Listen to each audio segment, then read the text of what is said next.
Hello साथियों, नमस्कार। आप सभी का स्वागत है सभी एकेडमी यूट्यूब चैनल में। साथियों, आज के वीडियो में हम देखने वाले हैं 2019 में जो इलाहाबाद हाई कोर्ट की तरफ से जो ग्रुप सी की वैकेंसी निकाली गई थी, उसका जो पेपर हुआ था उसके मैथ के क्वेश्चनों को, कि उसकी मैथ के क्वेश्चन का लेवल क्या रहा था और किस टॉपिक से क्वेश्चन पूछे गए थे। तो चलिए साथियों, वीडियो को शुरू करते हैं।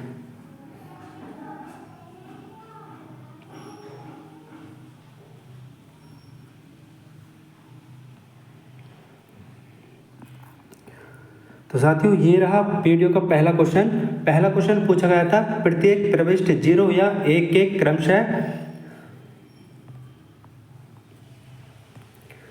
पहला क्वेश्चन पूछा गया था साथियों, प्रत्येक प्रविष्ट 0 या 1 के साथ क्रमशः 3 गुणा 3 के सभी संभावित मैट्रिक्स की संख्या क्या है। तो साथियों, इसमें जो मैट्रिक्स की संख्या थी वो थी साथियों 512। विकल्प डी वाला बिल्कुल सही था इस क्वेश्चन का।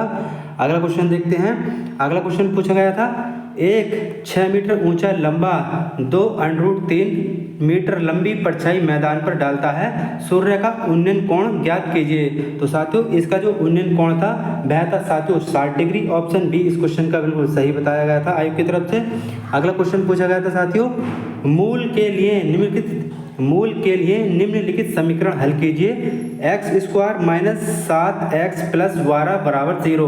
तो साथियों, इसको सॉल्व करेंगे तो साथियों हमारा जो आंसर आएगा निकल कर वह आएगा साथियों विकल्प सी वाला, x1 = 3 x2 = 4। ऑप्शन सी वाला विकल्प बिल्कुल सही था इस क्वेश्चन का।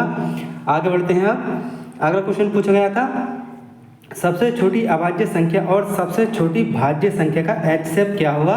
तो साथियों, इसका जो HCF था वो था 2। ऑप्शन ए वाला बिल्कुल सही था इस क्वेश्चन का, ऑप्शन ए। आगे बढ़ते हैं। अगला क्वेश्चन पूछा गया था साथियों, एक सिक्के को 3 बार उछाला जाता है, ठीक 2 हेड्स चित्त प्राप्त करने की संभावना प्रायिकता ज्ञात कीजिए। तो साथियों, इसकी जो संभावना थी प्रायिकता की वह थी साथियों 3/8, यानी कि ऑप्शन डी वाला विकल्प इसका बिल्कुल करेक्ट आंसर था, 3/8। आगे चलते हैं। अगला क्वेश्चन पूछा गया था, सरल कीजिए, यानी कि 64। अगला क्वेश्चन था साथियों, ये एक संख्या दे रखी थी और इसको आपको सरल करना था। इसे सरल करेंगे तो साथियों आपके सामने जो आंसर आएगा वह आएगा 8। ऑप्शन सी इस क्वेश्चन का बिल्कुल सही हो जाएगा, 8 आया था इसका आंसर। आगे बढ़ते हैं। अब अगला क्वेश्चन जो पूछा गया था साथियों ये रहा, उस रेखा का ढलान ज्ञात कीजिए जो बिंदुओं -5, 3 और 2, 6 को जोड़ने वाली रेखा के लंबवत है। तो साथियों, इस क्वेश्चन का जो आंसर आया था वह आया था साथियों -7/3।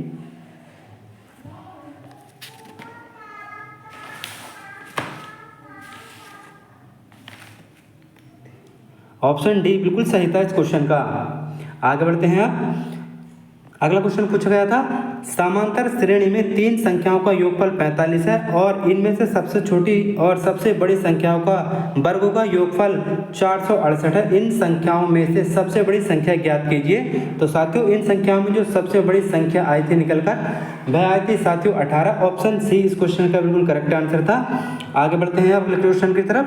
अगला क्वेश्चन है साथियों, प्रतिस्थापन के बिना 2 पत्ते वामन पत्तों के पैक से या दृश्यछा निकाले जाते हैं। आप कितनी संभावना प्रायिकता से कह सकते हैं कि दोनों पत्ते काले हैं। तो साथियों, इस क्वेश्चन का जो सही आंसर निकल कर आया था वह आया था साथियों 25/102। ऑप्शन तो साथियों, इस क्वेश्चन का जो सही आंसर आया था निकलकर वह आया था 25/102। ऑप्शन सी वाला बिल्कुल।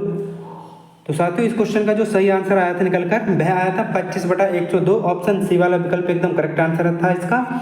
अगला क्वेश्चन है, एक समकोण त्रिभुज के समकोण की भुजाओं की लंबाई 6 मीटर और 8 मीटर है। कर्ण की लंबाई क्या होगी। तो साथियों, इसमें जो कर्ण की लंबाई आई थी निकलकर वह आई थी 10 सेंटीमीटर। ऑप्शन बी एकदम करेक्ट आंसर है। ऑप्शन बी एकदम करेक्ट आंसर था इस क्वेश्चन का, 10 सेंटीमीटर। आगे बढ़ते हैं। अगला क्वेश्चन है साथियों, एक परिवार में 2 बच्चे हैं, यदि यह दिया गया हो कि उनमें से कम एक लड़का है तो क्या संभावना प्रायिकता है कि दोनों बच्चे लड़के ही हों। तो साथियों, इसकी जो निकल कर आई थी संभावना वह आई थी निकल कर साथियों 1/3। ऑप्शन सी वाला विकल्प एकदम करेक्ट आंसर हो जाएगा इसका। अगला क्वेश्चन है, AP का सामान्य सार्व अंतर होगा जिसमें कि A 25 माइनस A 12 बराबर -52 है। तो साथियों इस क्वेश्चन का जो आंसर निकल कर आया था वह आया था साथियों कितना,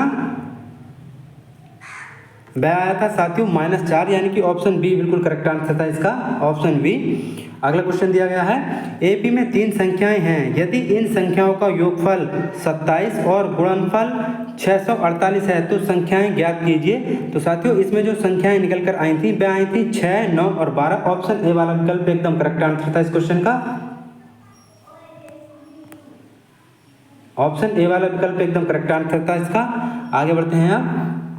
अगला क्वेश्चन है साथियों, एक क्यूबॉइड का पार्श्व सतह क्षेत्रफल ज्ञात कीजिए जिसमें आयाम हैं लंबाई 22 सेंटीमीटर, चौड़ाई 12 सेंटीमीटर, ऊंचाई 7.5 सेंटीमीटर। तो साथियों इसका जो आंसर निकल कर आया था वह आया था 510 सेंटीमीटर स्क्वायर। ऑप्शन बी वाला विकल्प इस क्वेश्चन का एकदम करेक्ट आंसर हो जाएगा, 510 सेंटीमीटर स्क्वायर। आगे बढ़ते हैं आप अगले क्वेश्चन की तरफ। अगला क्वेश्चन पूछ रहा था साथियों, बाइसिकल का पहिया 11 किलोमीटर चलने में 5000 चक्कर लगाता है, पहिए का व्यास ज्ञात कीजिए। तो साथियों इसका जो व्यास निकल कर आया था वह आया था साथियों 70 सेंटीमीटर। ऑप्शन डी इस क्वेश्चन का करेक्ट आंसर हो जाएगा, 70 सेंटीमीटर। अगला क्वेश्चन है, 8 अवलोकनों का औसत 25 है, यदि एक अवलोकन 11 को निकाल दिया जाए तो बाकी बचे अवलोकनों का औसत ज्ञात कीजिए। तो साथियों इसका औसत जो निकल कर आया था वह 27 आया था। ऑप्शन बी इस क्वेश्चन का करेक्ट आंसर हो जाएगा, 27। आगे बढ़ते हैं। अगला क्वेश्चन दिया गया है, यदि त्रिकोण के कोण 2:3:4 के अनुपात में है तो सभी 3 कोण ज्ञात कीजिए। तो साथियों इसके जो कोण निकल कर आए थे वह आए थे 40, 60 और 80 डिग्री। ठीक है, तो ऑप्शन ए वाला विकल्प एकदम करेक्ट आंसर हो जाएगा, 40, 60 और 80 डिग्री। अगला क्वेश्चन दिया गया है, दो संख्याओं का एलसीएम 64,699 है, एचसीएफ 97 है और संख्याओं में से एक 2231 है, दूसरी संख्या ज्ञात कीजिए। तो इसकी साथियों जो दूसरी संख्या निकल कर आई थी वह आई थी 2813। ऑप्शन ए बिल्कुल करेक्ट आंसर है इसका, 2813।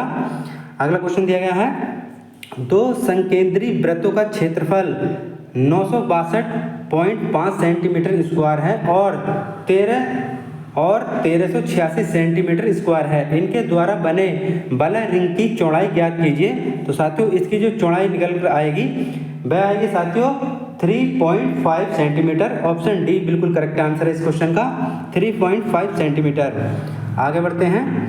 अगला क्वेश्चन पूछा गया था 1 2 3 4 6 7 अंकों का प्रयोग करके कितनी 3 अंक की सम संख्याएं बिना दोहराए बनाई जा सकती हैं। तो साथियों इनमें जो संख्याएं निकल कर आई थी वो कितनी, तो साथियों इसमें जो संख्याएं दोहराई जा सकती हैं बिना, तो साथियों इसमें जो संख्याएं बन सकती हैं सम संख्याएं वह बनेंगी साथियों 60। ऑप्शन ए इस क्वेश्चन का एकदम करेक्ट आंसर है, 60। आगे बढ़ते हैं आप। अगला क्वेश्चन दिया गया था, k का मान ज्ञात कीजिए यदि बिंदु K3, अगला क्वेश्चन दिया गया है k का मान ज्ञात कीजिए यदि बिंदु K3 6-2 या फिर, अगला क्वेश्चन दिया गया है k का मान ज्ञात कीजिए यदि बिंदु ब्रैकेट K3 ब्रैकेट 6-2 ब्रैकेट -3 और 4 सरेख हैं। तो साथियों इस क्वेश्चन का जो आंसर निकल कर आया था वह आया था साथियों -3/2। ऑप्शन सी इस क्वेश्चन का एकदम करेक्ट आंसर हो जाएगा, -3/2। अगले क्वेश्चन की ओर बढ़ते हैं आप। अगला क्वेश्चन पूछा गया था, यदि एक अर्धवृत्तीय कोण मापक का व्यास 14 सेंटीमीटर है तो उसकी परिधि ज्ञात कीजिए। तो इसकी परिधि जो निकल कर आ जाएगी साथियों वह आ जाएगी निकल कर 2.1 सेंटीमीटर।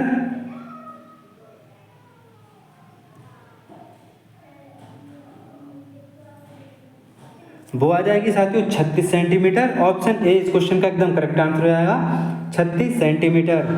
अगला क्वेश्चन है, 4.2 सेमी के किनारे के एक घन से काटे जा सकने वाले महत्तम लंब वृत्तीय शंकु की त्रिज्या क्या है। तो इसकी त्रिज्या निकल कर आएगी साथियों 2.1 सेंटीमीटर। ऑप्शन डी बिल्कुल करेक्ट आंसर हो जाएगा इसका, 2.1 सेंटीमीटर। आगे बढ़ते हैं आप। अगला क्वेश्चन पूछा गया था साथियों आपसे, यदि x + iy bracket 2 minus 3i बराबर 4 प्लस आई हो तो x और y के वास्तविक मान ज्ञात कीजिए। तो साथियों इसका जो मान निकल कर आएगा वह आएगा साथियों x बराबर 5/13 और y बराबर 14/3, यानी कि ऑप्शन बी वाला विकल्प एकदम करेक्ट आंसर हो जाएगा इसका, ऑप्शन बी। आगे बढ़ते हैं आप। अगला क्वेश्चन पूछा गया था चॉकलेट के दो ब्रांड क्रमशः 24 और 15 के पैक में उपलब्ध हैं। यदि रमा दोनों प्रकार की चॉकलेट को समान रूप में खरीदना चाहती है तो उसे प्रत्येक प्रकार के बॉक्स को कम से कम कितनी संख्या में खरीदना होगा। तो साथियों उसे जो खरीदना होगा वह खरीदना होगा उसे जो खरीदना होगा पहला ब्रांड 5 और दूसरा ब्रांड साथियों 8। ऑप्शन डी इस क्वेश्चन का एकदम करेक्ट आंसर हो जाएगा, ऑप्शन डी। तो साथियों ये थे मैथ के 25 क्वेश्चन जो कि आपकी परीक्षा जूनियर असिस्टेंट में पूछी गई थी। तो साथियों ये थे मैथ के 25 क्वेश्चन जो कि इलाहाबाद हाई कोर्ट 2019 का जो पेपर हुआ था ग्रुप सी का, उसमें ये क्वेश्चन पूछे गए थे। तो साथियों इन क्वेश्चनों को देखकर आप अपनी मैथ की तैयारी कर सकते हैं। साथियों अगर आपको वीडियो अच्छा लगा हो तो प्लीज़ वीडियो को लाइक और चैनल को सब्सक्राइब भी जरूर कर दें। मिलते हैं अगले वीडियो में, तब तक के लिए सभी साथियों को जय हिंद, जय भारत, सभी साथियों को नमस्कार।